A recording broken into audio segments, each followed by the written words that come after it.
ಸ್ನೇಹಿತರೆ, ಇವತ್ತು ನಾವು 45 ಸಿನಿಮಾದ first day box office collection ಎಷ್ಟು ಅನ್ನೋದನ್ನ ಇವತ್ತಿನ ವಿಡಿಯೋದಲ್ಲಿ ತಿಳ್ಕೊಳ್ಳೋಣ ಬನ್ನಿ. 45 ಸಿನಿಮಾ ಅರ್ಜುನ್ ಜನ್ಯ ನಿರ್ದೇಶಿಸಿರುವ ಚೊಚ್ಚಲ ಸಿನಿಮಾವಾಗಿದ್ದು ಎಲ್ಲಾ ಕಡೆ ಭರ್ಜರಿ ಪ್ರದರ್ಶನ ಕಾಣುತ್ತಿದೆ.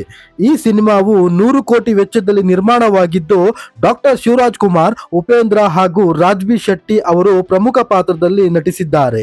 ಇನ್ನು ಈ ಚಿತ್ರಕ್ಕೆ ಅರ್ಜುನ್ ಜನ್ಯ ಅವರೇ ಸಂಗೀತವನ್ನು ಸಂಯೋಜಿಸಿದ್ದು ಅವರ BGM ಈ ಚಿತ್ರಕ್ಕೆ ಒಂದು ಬಿಗ್ ಪ್ಲಸ್ ಪಾಯಿಂಟ್ ಆಗಿದೆ ಎಂದು ಹೇಳಿದ್ರೆ ತಪ್ಪಾಗಲ್ಲ. 45 ಸಿನಿಮಾದ ಇವತ್ತಿನ ಬಾಕ್ಸ್ ಆಫೀಸ್ ಕಲೆಕ್ಷನ್ ಎಷ್ಟು ಅಂತ ಅಂದ್ರೆ ಬರೋಬ್ಬರಿ 9 ಕೋಟಿ ಕಲೆಕ್ಷನ್ ಮಾಡಿ 45 ಸಿನಿಮಾವು ಭರ್ಜರಿಯಾಗಿ ಪ್ರದರ್ಶನ ಕಾಣುತ್ತಿದೆ.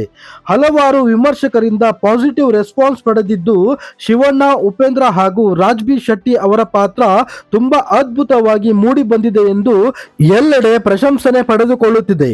ಇದಾಗಿತ್ತು ಸ್ನೇಹಿತರೆ 45 ಸಿನಿಮಾದ ಫಸ್ಟ್ ಡೇ ಕಲೆಕ್ಷನ್ ಬಗ್ಗೆ. ನನ್ನ ಮುಂದಿನ ವಿಡಿಯೋದಲ್ಲಿ ಇಂಟ್ರೆಸ್ಟಿಂಗ್ ವಿಷಯಗಳೊಂದಿಗೆ ಬರ್ತೀನಿ. ಅಲ್ಲಿಯವರೆಗೂ take care, bye, thank you.